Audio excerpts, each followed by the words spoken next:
All right. So आपण म्हणत होतो की देशाच्या नोटा ज्या आहेत त्याचा एक्झॅक्टली आपल्याला नंबर नाही माहिती, आणि नवीन छापल्या गेल्या जेव्हा नवीन छापतोय तेव्हा जुन्या जाळ्याचं मेकॅनिझम काही नाहीये. पण क्रिप्टोकरन्सीमध्ये जेव्हा नवीन करन्सी प्रिंट होते, ज्याला मिंटिंग म्हणतो, तर तशाच बरोबर बर्निंग मेकॅनिझम सुद्धा असतं, की नवीन जर मार्केटमध्ये आणली तर जुनी पण आपण डिस्ट्रॉय करू शकतो. त्याच्यामुळे सप्लाय मिनिमम सप्लाय मेंटेन राहतो. तर इथेरियमचा टोटल सप्लाय एवढा आहे, आणि इथेरियम मध्ये नवीन इथेरियम प्रिंट होत राहतील. पण काही इथेरियम मार्केटमधून नष्ट पण होत राहतात, आणि त्याचं पूर्ण प्रूफ राहतं, कारण this is open source. Most of it is open source. त्याच्यामुळे सगळे लोक कोड चेक करू शकतात आणि they can see the numbers. याच्यामध्ये असं नंबर्स लपवणं किंवा कमी जास्त करणं असा काही प्रकार नाहीच आहे. तसा करूच शकत नाही बेसिकली. सो हा एक मोठा फरक झाला की नॉर्मल करन्सीमध्ये आणि क्रिप्टो करन्सीमध्ये, की नॉर्मल करन्सीमध्ये त्या देशाच्या टोटल किती नोट आहेत हे आपण सांगूच शकत नाही बेसिकली. ऑलराईट. सो आपण कॉइन मार्केट कॅपचा एक ऍक्टिव्हिटी दिलेली तुम्हाला, की कॉइन मार्केट कॅप चेक करा आणि एक जस्ट याच्याबरोबर फॅमिलराइज करा स्वतःला की काय आहे एक्झॅक्टली. पण आपण पुढची एक कॉन्सेप्ट बघू आणि then will stop. So NFT mostly तुम्ही ऐकलं असेल आणि त्या न्यूज मध्ये पण आपण ऐकलं. सो NFTचा अर्थ लॉंग फॉर्म आहे नॉन फंजिबल टोकन. पण हे फंजिबल काय, नॉन फंजिबल काय, त्यामध्ये आपण आता जाणार नाही. आपण डायरेक्ट एक्झाम्पल बघू, की NFTचं एक्झाम्पल बघू आपण. सो बेसिकली एवढं समजू शकतो की इथेरियम जशी करन्सी आहे तसं ते टोकन सुद्धा आहे. किंवा let's keep it aside actually. So coin आणि टोकन मधला फरक आपण नंतर बघू. आता या पॉइंटला आपण सेम समजले तरी पण हरकत नाहीये, काय खूप फरक पडत नाहीये. पण लेट्स आपण या वेबसाईटवर जाऊ, ओपन सी.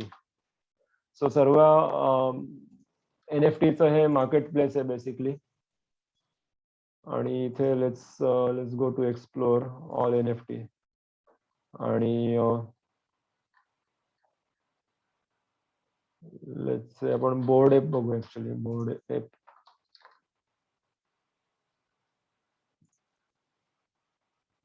सो तुम्ही प्रॉब्ली ऐकलं असेल की असे काही चित्र आले होते रिसेंटली माकडाचे, की जो बोरिंग फेस बेसिकली, काही मागल्याला बोर झालाय बेसिकली माकडाला, आणि त्याचे चेहऱ्याचे फोटो तयार केलेत. हे डिजिटल पेंटेड फोटोज आहेत हे. I mean I am not sure. So काही जण हँड पेंटेड करतात. These are mostly digitally created photos. Programmatically generated असतात इनफॅक्ट बरेच सारे NFTs. तर आणि हा फोटो ज्यांनी तयार केलाय त्यांनी, इथे आपल्याला दिसतं की 10,000 टोटल आयटम्स आहेत. म्हणजे या कलेक्शन मध्ये असे 10,000 फोटो आहेत. ठीक आहे. आणि त्या 10,000 फोटोचे 6,000 ओनर्स आहेत. 6,300 टोटल लोक आहेत की ज्यांनी मिळून 10,000 हे विकत घेतलेत. सो कोणाकडे एक असेल, कोणाकडे दोन असेल, कोणाकडे 4-5 असतील वगैरे. फ्लोअर प्राइस हा 100 इथेरियम. म्हणजे काय की कोणताही तुम्ही घ्यायला गेलात तर मिनिमम 100 इथेरियम लागेल, मिनिमम. तर फ्लोअर म्हणतो त्याला. सो फॉर एक्झाम्पल इथे जर आपण गेलो तर इथे आपल्याला दिसतंय की हा करन्सी ही 30 इथेरियमला याने विकत घेतली होती, आणि लास्ट मला वाटतं 78 ला बिडिंग झालं होतं. सो इथे आपल्याला क्लिअरली आत्ताचा बिड 30 आहे ऍक्च्युअली. आत्ताचा बिड 30 आहे आणि याने 78 ला घेतली होती. सो फॉर एक्झाम्पल एका महिन्यापूर्वी या व्यक्तीने, जिमी पापिन जो कोणी हा आहे, याने याच्याकडून, इनफॅक्ट इथून जाऊ आपण सगळ्यात सुरुवातीला 9 महिन्यांपूर्वी, प्रँक्से नावाचा एक अकाउंट आहे, त्या प्रँक्सेने याला विकली. मेरा हेबरला 0.9 इथेरियमला विकलं 8 महिन्यापूर्वी. मग नंतर याने 41 इथेरियमला विकलं. एक इथेरियम आपण आताच बघितलं काय $2,500, $3,000. आता आज मार्केट बरंच वरती आहे, $3,000. सो 8 महिन्यांपूर्वी साधारण $2,700 याने विकत घेतली, याने ट्रँक्सी कडून विकत घेतली, आणि नंतर त्याने साधारण आता 3,000 म्हणजे $1,20,000 विकली दुसऱ्याला. आणि त्याच्यानंतर त्याने 78 इथेरियमला विकली, आणि आता याच्यावर बिडिंग येत आहेत. सो लोक 30 बिडिंग करतायत, पण ऑफकोर्स तो ऍक्सेप्ट नाही करणार. हा फक्त बीड आहे, हा विकला नाही गेलाय अजून. पण इथे दिसतंय की $91,000 किंमत सगळ्यात टॉप बीड आहे याच्यासाठी. तर बेसिकली होतं काय याच्यामध्ये की हे चित्र आहे आणि हे या व्यक्तीकडे आहे. आणि हे सर्वांना माहिती आहे, ट्रान्सपरन्सी आहे की असे 10,000च चित्र आहेत बेसिकली. आणि जेव्हा तुम्ही हे घेतात, आता मी ऑफकोर्स याला राईट क्लिक सेव्ह इमेज करून मी माझ्या कम्प्युटरवर सेव्ह करू शकतो. पण याला सेव्ह केलं याचा अर्थ असं नाही की मला ओनरशिप मिळाली, मला मला त्याची मालकी हक्क मिळाला, असं नाही होत. पण जर मी इथे विकत घेतलं तर हे NFT असल्यामुळे असं सिग्निफाय होतं की मला ऑफिशियली माझ्याकडे याची मालकी हक्क आहे माझ्याकडे या चित्राचा ब्लॉकचेनच्या दुनियेमध्ये. सो दॅट इज NFT की NFT सिग्निफाईज ओनरशिप. आणि खूप पूर्वीचे जे काही म्हणे 2017 मध्ये क्रिप्टो किटी म्हणून एक आलं होतं. क्रिप्टो किटी मला वाटतं यात नसेल. क्रिप्टो किटीज हा 2017 मधला one of the earliest NFT project होता, जो 3-4 वर्ष 2017 पासून 20 पर्यंत काही प्रकाशात एवढा आला नाही, पण 2021 मध्ये अचानक उजेडात आला. तर basically again it was 2000, okay यांनी बरेच वाढवले, पण साधारण अशा मांजरांचे चित्र आहेत हे बेसिकली, आणि यांची प्राइसिंग इज अगेन मिक्स आहे. पण काही काही होत्या की ज्या 1000 इनफॅक्ट आता याला तुम्ही बघू 10,000 इथरियमचं बिडिंग लावलेलं आहे कोणीतरी. So there are like very costly kitty's basically. आणि क्रिप्टो किटीज नंतर क्रिप्टो पंक म्हणून एक आलं होतं, क्रिप्टो पंक. So CryptoPunk is this. Okay, not this.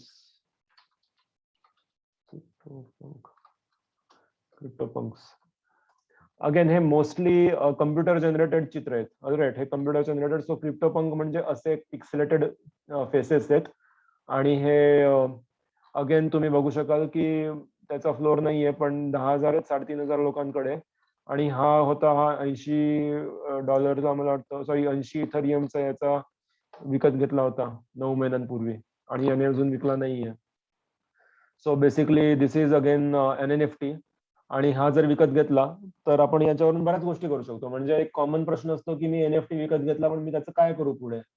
तर त्याला बरेच उत्तर आहेत, आणि हळूहळू आपल्या कॉन्सेप्टही बदलत आहेत. म्हणजे एका वर्षापूर्वी या प्रश्नाचं जे उत्तर होतं की NFT विकत घेऊन मी काय करू, आणि आजचं जे उत्तर आहे याच्यामध्ये खूप फरक आहे.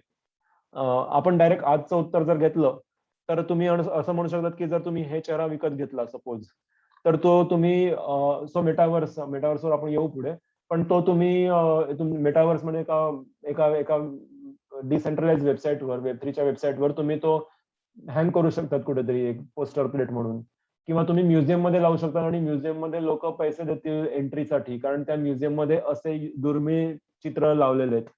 किंवा तुमचं घर आहे मेटावर्स मध्ये, तर घरी घरी तुम्ही ते टांगलेलं आहे चित्र वगैरे वगैरे. असे बरेच यूज केसेस आहेत याच्या.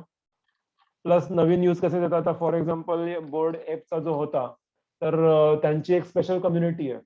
म्हणजे ज्यांच्याकडे हे 10,000 आहेत, त्यांनी त्यांचा स्वतःचा एक वेगळा डिस्कॉर्ड ग्रुप बनवलाय.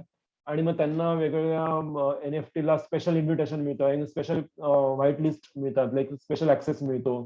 किंवा त्यांना basically it has become an elite community, की ज्यांच्याकडे तो बोर्ड एप यॉट क्लबचा चित्र होतं त्या एपचं, त्या सर्वांना एक प्रीमियम कम्युनिटी त्यांची, आणि त्यांचं एक सेपरेट सॉर्ट ऑफ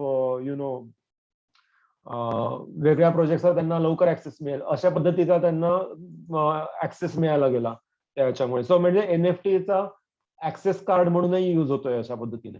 म्हणजे मेटावर्स मध्ये हा एक झालाच उपयोग, पण ऍक्सेसिबिलिटी किंवा नवीन दरवाजे ओपन होतील, that is also another benefit of new NFTज. आणि काही NFT येतात, NFT 2.0 पण कॉन्सेप्ट आहे. NFT 2.0 मध्ये हे 3D इमेज असतील. सो फॉर एक्झाम्पल हे सगळे 2D आहेत. तर NFT 2.0 मध्ये तुम्हाला 3D मॅक्स किंवा आपल्या मायाच्या फाईल्स मिळतील, किंवा ब्लेंडरच्या फाईल्स मिळतील, 3D फाईल्स, की ज्या मेटावर्स मध्ये लिटरली 3 डायमेन्शन असतील, आणि त्या तुम्ही पुढून मागून बघून ऍक्च्युअली गेम मध्ये वापरू शकतात. So I think I forgot the name of that website. NFT 2.0 3D NFT बघू आपण कुठे असेल तर. बट NFT सक्सेस स्टोरी जर काही सांगायच्या झाल्या तर एक होता की बीपल नावाचा एक आर्टिस्ट होता. सो व्हॉट ही डीड आहे होता इन द सेन्स आहे, तर त्याने बीपल NFTs त्याने ऍक्च्युअली 2006 ते 2016 मध्ये साधारण रोज एक चित्र बनवायचा तो फोटोशॉप मध्ये किंवा इलस्ट्रेटर मध्ये किंवा वेगवेगळ्या सॉफ्टवेअर टूल्स वापरायचा तो, फोटोग्राफी टूल्स वापरायचा, डिझाईन टूल्स वापरायचा सॉरी, आणि रोज एक चित्र बनवायचं. तर त्याने 10 वर्षामध्ये रोज एक आर्ट बनवला आणि त्याने 2021 मध्ये ते सगळे चित्र त्याने NFT म्हणून विकायला टाकले आणि ऑलमोस्ट $69 मिलियन ते विकले गेले सगळे मिळून.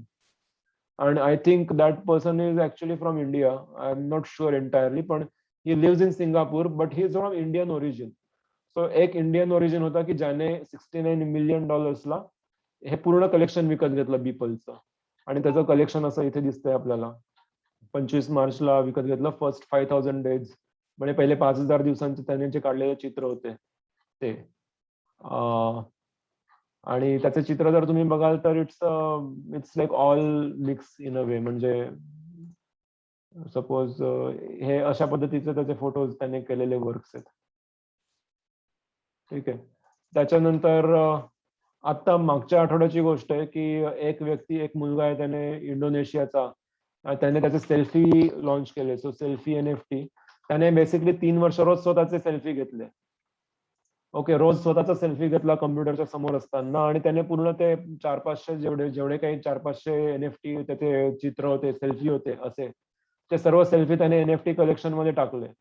तर लगेच ते 1-2 दिवसात की काही दिवसांमध्ये ते सर्वच्या सर्व विकले गेले. आणि ऑलमोस्ट इथे तुम्हाला दिसेल नंतर नंतर ते $3000 एक चित्र विकायला निघालं, ते सॉर्ट ऑफ एक फोटो $3000. तर it's sort of now NFT millionaire हा 22 वर्षाचा मुलगा. त्याने $3 विकायला टाकला होता आणि बेसिकली लोकांनी विकत घेतला, मग परत विकला, विकत घेतला, विकला, असं करत करत त्याची प्राइस $3000 झाली एका चित्राची. सो ऑलमोस्ट किती इथे अमाऊंट नाही दिली आहे, बट तुम्ही त्याचे फोटोज इथे बघू शकाल. सो सेल्फी, त्याचं नाव बघावं लागेल. 1 second. So let's say selfie NFT open C.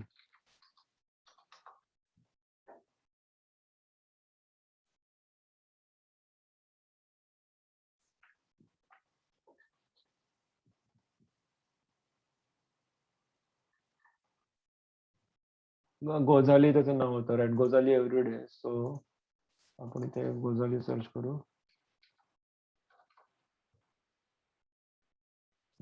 933 photos त्याने अपलोड केलेले. सो लेट्स से 933 फोटो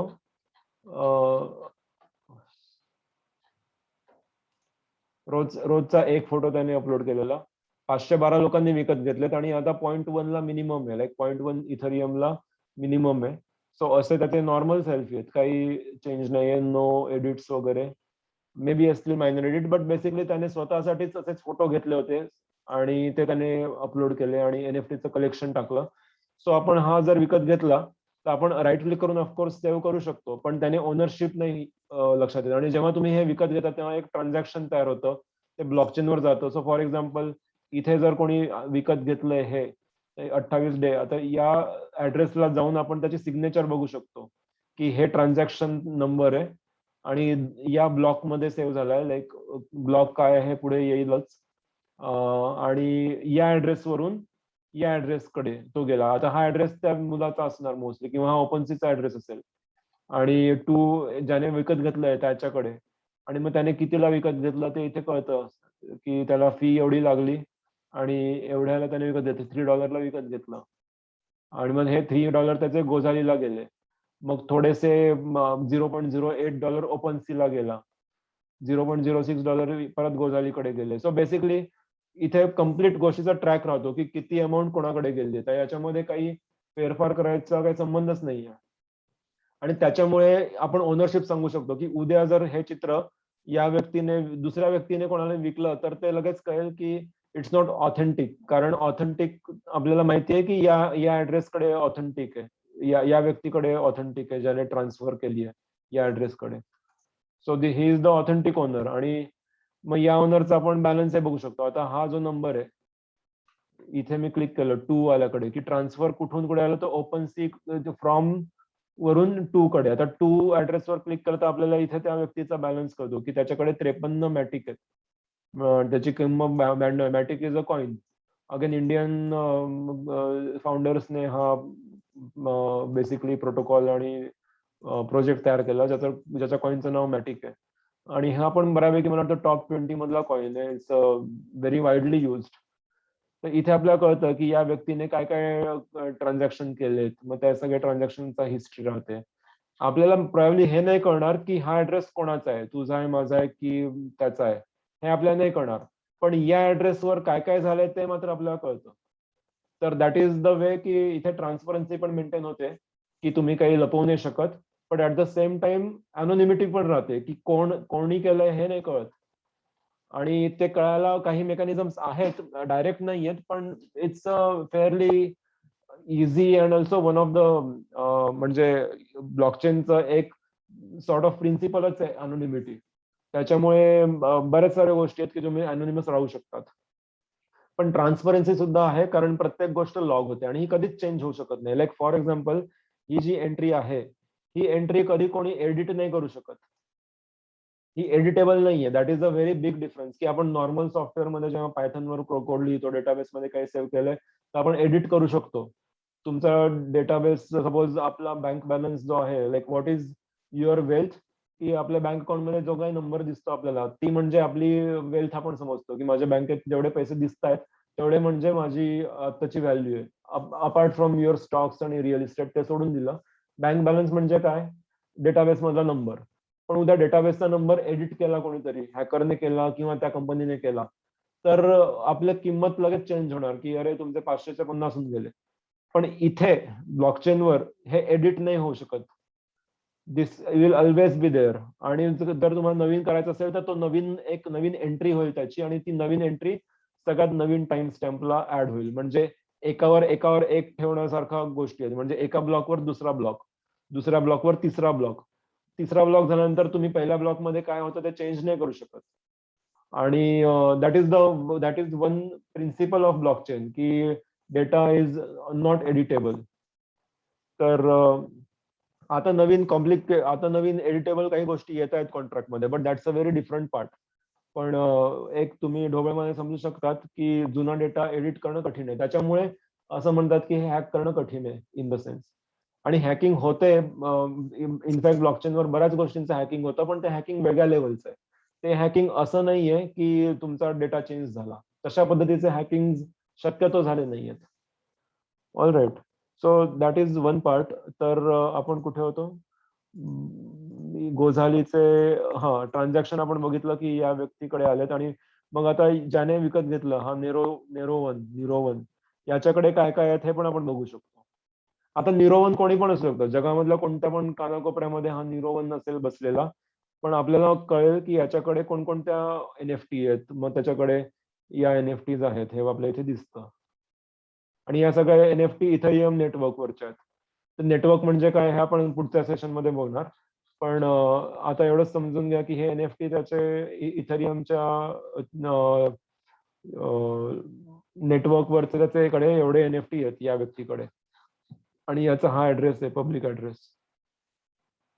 आणि त्याला टाकायचं होतं म्हणून त्याने ट्विटर आणि इंस्टाग्राम टाकलंय, but otherwise it's not mandatory. तर basically long story short, NFT काय झालं की एनएफटी हे अशी एक टोकन झालं. म्हणजे ही प्रत्येक एक इमेज तुम्ही एक टोकन समजू शकतात, की ही इमेज एक टोकन झालं, हे एक एनएफटी झाली, ही एक एनएफटी आली, ही एक एनएफटी आली. सो याच्याकडे 50-60 एनएफटी ओन करतो असं आपण म्हणू शकतो. तर हे हे एक टोकन झालं. आणि नॉन फंजिबल म्हणजे काय, की हे या टोकनची व्हॅल्यू आणि या टोकनची व्हॅल्यू वेगवेगळी आहे. सो तुम्ही हे डायरेक्ट एक्सचेंज नाही करू शकत. म्हणजे हे महाग असू शकतं आणि हे स्वस्त असू शकतं. त्यामुळे आपण असं नाही म्हणणार की सपोज तुमच्याकडे हे 2 नंबरचं चित्र असतं आणि माझ्याकडे हे असतं आणि मी म्हटलं की आपण एक्सचेंज करू, तर आपण नसतं केलं एक्सचेंज, कारण या दोघांची व्हॅल्यू मे बी वेगळी असेल. पण आपण जर म्हटलं की तुमच्याकडे एक बिटकॉइन आणि माझ्याकडे एक बिटकॉइन आहे, सपोज आपण म्हटलं की बिटकॉइन हे टोकन म्हणू आपण, तुमच्याकडे एक टोकन आहे बिटकॉइनचं, माझ्याकडे एक बिटकॉइनचं टोकन आहे, तर आपण एक्सचेंज करू. कारण एक एक हे सेमच आहे, त्याच्यामुळे आपल्याला तिथे काही प्रॉब्लेम नाही. मी एक दिला तुम्हाला, तुम्ही मला एक दिला. सो त्याला फंजिबल म्हणतो आपण, की that is a fungible thing. आणि नॉन फंजिबल म्हणजे काय, की असं एक्सचेंज नाही होऊ शकत. आणि याला अजून वेगळ्या अँगलने सांगायचं असं झालं तर, तुकडे जर आपल्याला ट्रेड करता आले, आता फॉर एक्झाम्पल गोल्ड आहे, गोल्डला आपण वितळवलं आणि मग ते वितळवून त्याचे वेगळे भाग केले, किंवा एका गोल्डला तुकडे त्याचे 10 तुकडे केले सपोज इक्वल, तर आता हे तुकडे तुम्ही आपण एक्सचेंज करू शकतो. आणि त्या तुकड्याची व्हॅल्यू आपण म्हणू शकतो की तुमच्या तुकड्याची व्हॅल्यू आणि माझ्या तुकड्याची व्हॅल्यू सेम आहे. पण जे नॉन फंजिबल असतात एनएफटी सारख्या गोष्टी, की तिथे आपण असं नाही म्हणू शकत की हे आणि हे एकाच लेवलचे नाही आहेत, हे दोन वेगळ्या वेगळ्या जातीचे आहेत असं म्हणू शकतो. लाईक गोल्ड जर एक जात असती तर आपण म्हणू शकतो की हे दोन्ही चित्र वेगळ्या जातीचे आहेत, त्याच्यामुळे डायरेक्ट असं परस्पर एक्सचेंज नाही होणार.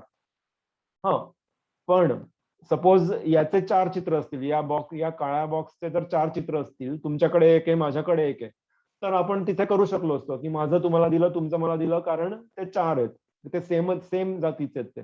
पण जेव्हा हे 2 एनएफटी म्हणतो आपण, तर हे 2 एनएफटी वेगवेगळे आहेत, त्याच्यामुळे ते असं डायरेक्ट एक्सचेंज होणार नाही, तर हे म्हणून त्याला आपण नॉन फंजिबल म्हणतो. ठीक आहे, तुम्हाला लक्षात आलं तर ओके, अदरवाईज मी थोडंसं अजून सोप्या भाषेत सांगायचा प्रयत्न करेल नेक्स्ट टाइम, जर लक्षात नाही आलं तर. बट एनएफटी तुम्हाला बघायचे असतील तर ओपन सी वेबसाईटवर जा आणि इथे एक्सप्लोर करा की काय काय आहेत. आणि मी माझ्याकडे एक जी एनएफटी आहे ती दाखवतो तुम्हाला. सो हे मेटामास्क मेटामास्क काय, अगेन आपण मेटामास्क नंतर बघणार, पण माझं जे अकाउंट आहे, तर लेट्स गो हिअर आणि माय प्रोफाईल. सो ही एक लँड आहे माझ्याकडे, ऑलराईट, आणि या लँडची आताची व्हॅल्यू आहे 0.03 इथ. ऑलराईट, तर ही लँड क्रिप्टो युनिकॉर्न नावाचा एक प्रोजेक्ट आहे, आणि क्रिप्टो युनिकॉर्न यांची जमीन आहेत, आणि याच्या टोटल जमिनी जर तुम्ही बघितल्या तर मला वाटतं 20 की 30,000 जमिनी आहेत. या 30,000 जमिनी आहेत, 6,500 ओनर्स आहेत, आणि या अशा जमिनी आहेत. ठीक आहे, आणि या जमिनीचं वेगळं वैशिष्ट्य आहे. आणि म्हणजे जेव्हा आपण हा प्रोजेक्ट स्टडी करू क्रिप्टो युनिकॉर्न, तेव्हा आपल्याला कळेल की यांचं काय कॉन्सेप्ट आहे, त्यांची त्या या लँडच्या मागे काय कॉन्सेप्ट आहे. तर बेसिकली इथे बघू शकाल की मिनिमम 0.068 इथ ला आज विकलं जात आहे. सो ही लँड सपोज असेल कोणाकडे तरी, ते याला 68 सेंट 0.068 ला याने घेतली आहे. आणि त्याची पूर्ण हिस्ट्री, की कोणी किती बीड केली होती, त्याने ऍक्सेप्ट केली नाही केली केली, त्याचं सगळं हिशोब इथे दिसतोय आपल्याला, कधी किती वाजता काय केलं होतं. आणि कोणी आता विकायला बीड्स टाकले ते दिसतंय, की याने 0.06 ला टाकलं, याने 0.05 ला टाकलंय वगैरे. आणि मग आता इथे आपण बघू शकतो की काही काही प्रॉपर्टीजही दिसतात, की ही लँड 50-60% लोकांकडे अशा टाईपची लँड आहे, 33% कडे हार्ट रेट आहे. याला याला रेअरिटी म्हणतो किंवा प्रॉपर्टीज म्हणतात. ही थोडंसं तुम्ही अजून एक्सप्लोर कराल तेव्हा लक्षात येईल. आता तुम्ही इग्नोर केलं तरी हरकत नाही. पण माझ्याकडे जी लँड आहे तिच्या प्रॉपर्टीज जर बघितल्या तर इथे कळेल की नंबर 2 सर्वे नंबर 2 आहे. क्रिस्टल क्लास आहे, म्हणजे 10% लोकांकडे क्रिस्टल नावाची लँड आहे, म्हणजे हा बऱ्यापैकी रेअर म्हणू शकतो आपण. पण बाकी 100% कडे हे आहेत अनलॉक वगैरे. आणि या गेमची लँड होत आहे, तसेच यांचे युनिकॉर्न्स पण आहेत. आणि माझ्याकडे युनिकॉर्न नाहीये, पण बेसिकली थोडक्यात जर सांगायचं झालं तर असे युनिकॉर्न आहेत. आणि हे युनिकॉर्न नोव्हेंबर मध्ये त्यांनी लॉन्च केलेले. आणि इथे दिसतंय आपल्याला की 2.33 ला त्यांनी विकायला आय थिंक विकत घेतलेत. पण हे जेव्हा तयार झाले होते तेव्हा ते .04 की .01 ला विकत घेतले होते, तयार झाले होते. म्हणजे मागच्या 3 महिन्यामध्ये यांची किंमत ऑलमोस्ट 50 पटीने वाढली आहे, 50 ते 100 पट वाढली आहे. सो इथे आपण बघू शकतो की 2.5 ला याने विकले, पण इथे 0.3. सो याने सगळ्यात सुरुवातीला 2 महिन्यापूर्वी 0.3 इथ मध्ये विकत घेतले होते, आणि आता याची किंमत 10 पट ऑलमोस्ट झाली आहे. 2.3 इथला आत्ताची प्राइस आहे याची. आणि बेसिकली काय होतं की हा युनिकॉर्न ज्यांच्याकडे आहे ते तो युनिकॉर्न बेसिकली युनिकॉर्न मिल्क देईल, आणि ते मिल्क मार्केटमध्ये त्याची मिल्कची काहीतरी व्हॅल्यू आहे की वेगळे लोक मिल्क विकत घेणार. आणि मग त्यांचा गेम जसा बनेल तर कसं आहे की हा युनिकॉर्न सपोज XYZ जातीचा असेल, फॉर एक्झाम्पल हा क्लाउड फॅमिलीचा आहे, ओके. आणि जमीन जमीन जर तुमच्याकडे क्लाउड लेवलची जमीन असेल तर त्या जमिनीवर तो युनिकॉर्न ब्रीडिंग करू शकतो. म्हणजे मग एग्ज येतील, मग ते एग्ज पासून नवीन युनिकॉर्न येतील आणि मग नंतर वेगळ्या युनिकॉर्न्स मध्ये काइंड ऑफ फाईट होईल. तर अशा लेवलचा तो गेम हळूहळू बनेल. तर हे युनिकॉर्नचं मेटावर्स बनवतायत हे लोक. आणि जमीन is a big part of it, की आता जमिनीवर सपोज क्रिस्टल असतील तर मे बी काही मिथिकल युनिकॉर्न असतील की जे क्रिस्टल्स वापरून जास्त प्रोड्यूस करू शकतील किंवा जास्त पॉवरफुल बनतील वगैरे वगैरे. तर तो गेम जसा जसा बनेल, आता इथे क्लाउड दिसतोय आपल्याला या लँडवर, तर मे बी तो इथरियम जो आहे क्लाउड लेवलचा तो मे बी या जमिनीवर जास्त पॉवरफुल राहील कम्पेअर टू दुसऱ्या याच्यावर. तर अशा पद्धतीचे गेमिंग मेकॅनिक्स आहेत बेसिकली. पण सांगायचा उद्देश असा की प्रत्येक बऱ्याच साऱ्या एनएफटी ला अशा प्रॉपर्टीज असतात आणि त्या प्रॉपर्टीज वरून त्यांना जर एनएफटी प्रोजेक्ट वाढवायचा असेल पुढे तर ते प्रॉपर्टीज खूप कामात येतात. आणि तो बोर्ड एप यॉट क्लब जो आपण बघितला तर तिथे पण आपल्याला प्रॉपर्टीज दिसतील की फॉर एक्झाम्पल किती मंकीजने कॅप घातली आहे, कितीने तोंडात सिगरेट ठेवली आहे. सो लेट्स सी आपण इथे बघू शकतो. याने सिगार घेतली आहे तर इथे प्रॉपर्टी असेल की किती लोकांकडे तो ट्रेट आहे आणि त्याच्या रेअरिटीवरून त्याची व्हॅल्यू ठरते बेसिकली. तर मध्ये बराच क्रेज होता. मध्ये लोकांनी खूप साऱ्या लोकांनी 5,000 10,000 कम्प्युटर जनरेटेड ग्राफिक्स आणले आणि मार्केटमध्ये विकायला टाकलेले. इथे आपल्याला दिसतोय की इथे 8% लोकांकडे सिल्वर स्टड आहे. सो सिल्वर स्टड म्हणजे मला वाटतं हे सिल्वर असेल. पण त्याच्या याचं काही नाहीये. सॅडनेस हा सॅड आहे तर सॅड 6% म्हणजे या 10,000 पैकी 6% मंकी असे आहेत की जे सॅड फेस आहेत.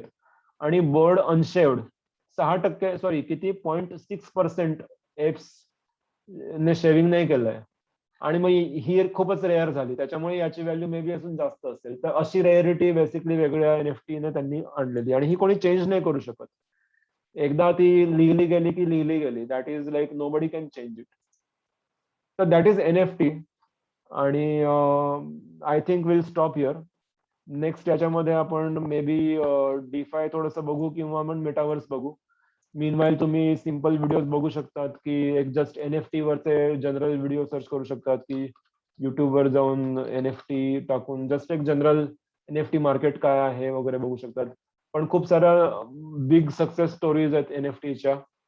आणि it's it's a paradigm change basically. म्हणजे कसं आहे की आता यांनी जरी हे युनिकॉर्न आणलाय, सॉरी ही लँड आणली आहे, पण तुम्हाला वाटलं की तुम्ही ही लँड तुमच्या गेम मध्ये वापरायची आहे तर तरी ज्यांनी तयार केले ते थांबवू नाही शकत. सपोज मला वाटलं की मला माझ्या गेम मध्ये ही लँड वापरायची आहे तर आय कॅन डू इट. आणि असं नाही की ती मी विकत घेतली आहे म्हणून कोणती पण लँड, म्हणजे मी सपोज दुसरी जरी म्हटली तर ती सुद्धा तुम्ही तुमच्या गेम मध्ये युटिलाइज करू शकतात. सो बेसिकली दुसऱ्यांनी केलेले जे एनएफटीचे काम आहेत त्याच्यावर तुम्ही स्वतः तुमच्या अप्लिकेशन मध्ये पण ते वापरू शकतात. That is a very big aspect. की नॉर्मली काय होतं की तुम्ही एखादं चित्र तयार केलं तर ते चित्र तुम्हीच वापरू शकतात, ते कोणी दुसरं कोणी वापरू नाही शकत. पण इथे कसं आहे की इथे तुम्ही दुसऱ्यांचे वर्क तुमच्या कामामध्ये वापरू शकतात आणि इनफॅक्ट त्याने त्या ओरिजिनल आर्टची व्हॅल्यूच वाढणार आहे, कारण तेच जास्त ठिकाणी वापरलं जाऊ शकतं. सो एक उदाहरण द्यायचं झालं म्हणजे की उद्या येऊन शेकडो गेम्स येतील उद्या मार्केटमध्ये. आपण काय करू शकतो की आपण विलन तयार केले, सपोज 50 आपण चांगले विलन तयार केले तर आपण कारण सगळ्या गेम्स मध्ये मोरॉरलेस आपण म्हणू शकतो की हिरो असेल, कोणीतरी असेल की जो फायटिंग करेल वगैरे. तर आपण म्हटलं की आपण विलन तयार केले 10 आपले स्वतःचे, तर आपण हे 10 विलन ज्या गेमला हवे तो कोणताही गेम आपला विलन वापरू शकतो. मग त्या गेमला त्यांचा स्वतःचा विलन तयार करायची गरज नाही. आपण आपले स्वतःचे विलन मार्केटमध्ये आणून ज्याला हवे तो आपले वापरू शकतो. So that anyone can do with anything. So मला जर वाटलं उद्या की मला हे वापरायचं आहे तर मी वापरू शकतो. Basically that is in short is the thing. वापरू शकतो म्हणजे कसं होईल की ज्याच्याकडे याची ओनरशिप आहे त्याला ऍक्सेस मिळेल त्याचा, म्हणजे त्याला ते खरं युज मध्ये येईल, कारण आपण ते राईट क्लिक सेव्ह करून त्याचा काही संबंध नाही येणार त्या ठिकाणी. जर आपल्याला हा यूज करायचा ऍक्च्युअल मध्ये तर ज्याच्याकडे हा आहे किंवा हा आहे तो आपल्या गेम मध्ये जसं आपण युटिलिटी बनवली आहे तर त्या पद्धतीने तो खेळू शकेल. So yeah, I mean, NFT is open in that sense. What else? 1 second. 90% NFT तुम्हाला असे सापडतील की ज्याला कोणी बायर्सच नाही आहेत. आणि that is also the other side की कारण लोकांनी जसं जसं NFT फेमस व्हायला लागलं तसे एवढे तयार केले की बऱ्याच साऱ्या NFT ला बायरच नाहीये कारण तो घेऊन काय करणार, काही उपयोगच नव्हता त्यांचा. पण काही काही होते ते स्काय रॉकेट झालेत म्हणजे लिटरली 50 मिलियन 100 मिलियन एवढ्या लेवल पर्यंत व्हॉल्यूम गेलेला आहे बऱ्याच साऱ्या एनएफटीचा. सो एक्स्ट्रीम केसेस सुद्धा आहेत एनएफटी मध्ये. आणि आपण in fact what we are planning one some time back, in fact we might do it as a part of the project, की आपले जे सर्टिफिकेट आहेत ते सर्टिफिकेट आपण मोस्ट प्रोबॅबली एनएफटी म्हणून देऊ. तर विल सी की हा प्रोजेक्ट आपल्याला करता येईल की नाही. पण basically that's it. I think that will be a trend as well in future, की आपल्याला बरेच सारे मुलं सर्टिफिकेटसाठी कोर्स करतात. आता सर्टिफिकेट कोणीही तयार करून टाकू शकतो मॉडिफाय करून, पिक्चर मॉडिफाय करून. पण जर एखादं सर्टिफिकेट एनएफटी म्हणून जर दिलं एखाद्या कंपनीने किंवा आपण, तर ते सर्टिफाय होतं की ओके या XYZ कंपनीने हे सर्टिफिकेट दिलं, हे फेक नाहीये, हे 100% प्रूव्ह होऊ शकतं. सो इव्हेंच्युअली मला वाटतं की खूप सारे जे एडटेक कंपन्याज आहेत, कोणत्या पण एडटेक घ्या तुम्ही, तर हळूहळू ट्रेंड येईल की सर्व लोक एनएफ सर्टिफिकेट असं ब्लॉकचेनवर देतील एनएफटी म्हणून. पण इनफॅक्ट जेव्हा होईल तेव्हा विल सी.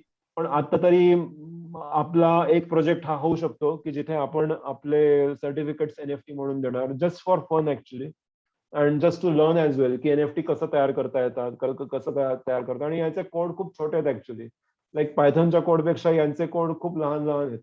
पण या कॉन्सेप्ट जर तुम्हाला कळल्या तर मग तुम्हाला कोड लिहिणं खूप सोपं होईल, किंवा तुम्हाला ते ऍक्च्युली कळेल की काय होतंय, कसं होतंय, हे तुम्हाला एक असं क्लॅरिटी राहील जर तुम्हाला थेअरी कळली किंवा हे सगळ्या गोष्टी ज्या मी बोलतोय या लक्षात आल्या, तर तुम्हाला डीपर अंडरस्टँडिंग असेल त्या गोष्टीची.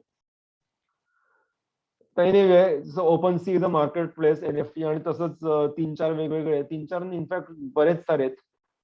एक अजून आपण म्हणू शकतो, एक बघू शकतो की मला वाटतं ओनली रेअर की नाही, रारीबल एक आहे मला वाटतं, आणि ओनली रेअर पण आहे का?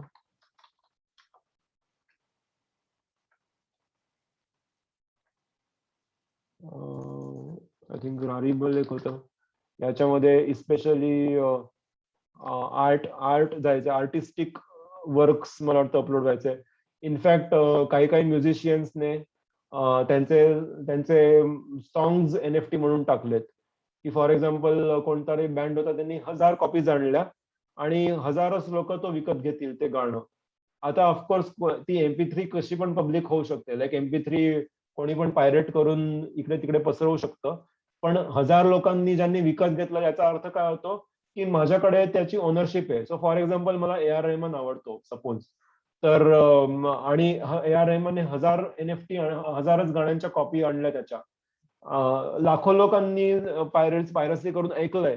पण त्याची जर ऑफिशियल ओनरशिप जर असेल, जर बघितली आपण, तर ती ऍक्च्युअली आपल्याला इकडे त्याचा ट्रान्झॅक्शन मध्ये आपल्याला अशा पद्धतीने दिसतं की ओके त्या 1000 लोक कोण कोण आहेत. तर त्याची व्हॅल्यू का राहील, कारण हजारच लोकांकडे ती त्याची ओनरशिप असेल. सो उद्या एखादा नवीन फॅन असेल एखादा A.R. रेहमानचा, आणि तो जर म्हणेल की नाही मला पण ओनरशिप हवी आहे त्या गाण्याची, तर मग तो या 1000 लोकांकडूनच विकत घेऊ शकतो. कारण ते 1000 ऑलरेडी विकत घेतले आहेत आणि ते हजारच लोकांकडे तो त्याचं सर्टिफाईड कॉपी आहे. त्याच्यामुळे त्या नवीन व्यक्तीला जर विकत घ्यायचं असेल तर त्याला यांच्याचकडे यावं लागेल. आणि मग त्याच्यामुळे नॅचरली काय होईल की नॅचरली या गाण्याची त्याच्या एनएफटीची 1000 NFT आहेत सेम टाईपचे, तर त्या एनएफटीची व्हॅल्यू वाढेल, कारण मार्केटमध्ये लोक आहेत की ज्यांना ज्यांना ओनरशिप हवी आहे.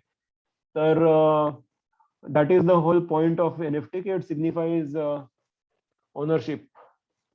ओके, सो खूप सारे आर्टिस्टिक वर्क्स, मग ते 2D फोटो असेल, इमेज असेल, हँड रिटन नोट असेल, गाणं असेल, गिफ फाईल असेल, GIF, आणि इनफॅक्ट 3D फाईल्स असतील तुमच्या, किंवा व्हिडिओ क्लिप्स असतील, त्या सगळ्या NFT होऊ शकतात.